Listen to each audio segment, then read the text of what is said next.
So to turn the wood grain here for this particular handle, so it's going this way, as I said, we're going to need to go in and give this a new vertex color in Blender. To do that, let's go ahead and go back to Blender. Here, let's go up to the gun. I'll zoom in here. And let's tumble around and take a look at that handle. We'll look at the vertex groups here. So let's go to edit mode. Let's tab into edit mode. And then from here, let's go to vertex paint. And as we can see here, these colors are the same on all three of the handles. We need to change this one here.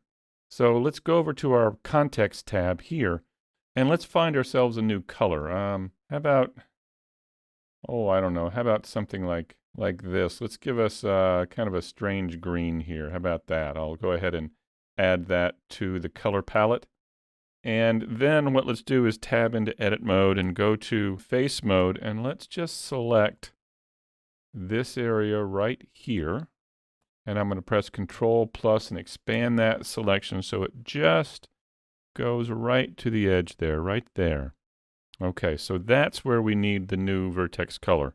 Let's tab into vertex paint, and with this still selected, let's press Shift K. And there we go. Now, we need to take this whole thing back into Substance Painter. So let's go back to Object Mode. Let's select everything. I'll just hit the A key and that selects everything here. Let's go back to File and Export and let's choose FBX. And let's check Selected Objects. And then let's go into our exports. And in here, let's call this, let's call it Vehicle Color ID. Let's do that. And then let's click Export. And there we go. Now, let's go to Substance Painter and bring it in there.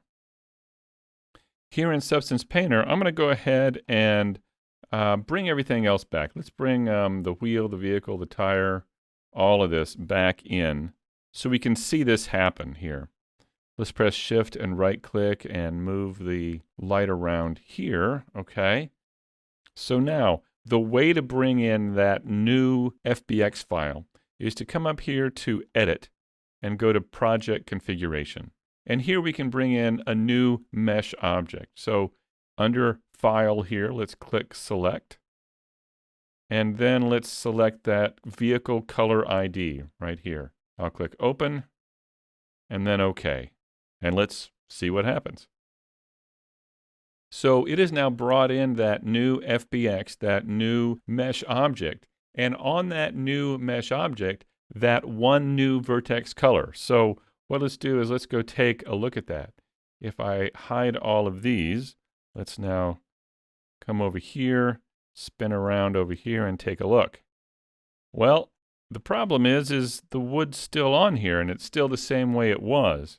Let's go to the gun texture set. But here's the issue. We've brought in the new model with the new vertex paint, but we haven't baked that texture yet. So what let's do is come over here to the texture set settings and let's click on Bake Mesh Maps. So in here we have a section for the color ID right here. And really this is all we need to bake. We can go ahead and turn all of these off. In fact, we can come up here and click on None and turn everything off and then click on the ID. And now we have just that ID selected, and that's all that's going to bake. So let's give this a try. Let's come over here to Bake Gun Mesh Maps, and let's see what happens. And there it goes. So you can see there's the original color, and it's added that new color there now. All right, there we go. It's all done. Let's click OK. And look at that. Now we've got this separated out from that texture group, right? Here's that texture group here. Oh, let me turn down the brush size here. There we go. Here's that texture group. And now we need to create a new one for this. So with this selected, let's go ahead and create a new group. We'll call this side handle.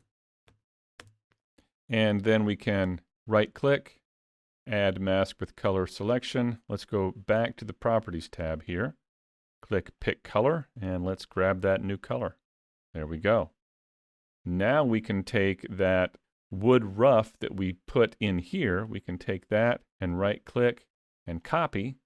And now let's select this group. Let's paste it here. We're probably going to have to drag it in. Yep, it's up there. So let's drag it down into here.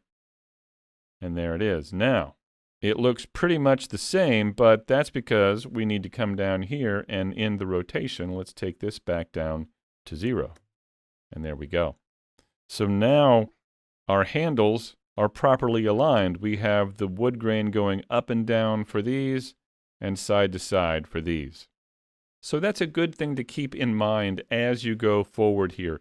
If there are problems, if you've added or haven't added a vertex ID, a vertex color in a certain place, you can go back and fix that and re-import the model back into Substance Painter and use the project configuration to re-import the model. It's a good trick to have up your sleeve just in case you ever get to a point where your color ID map isn't quite working. All right, well, I think that takes care of the gun textures. Let's bring everything back here. I'll bring back the tires, the vehicle, the wheel, and here we go. So what we need to do next is work on these tires and wheels. What we're going to do for these is we're actually going to bake a normal map here in Substance Painter that will allow us to apply the high resolution information of those tire treads to these low poly tires.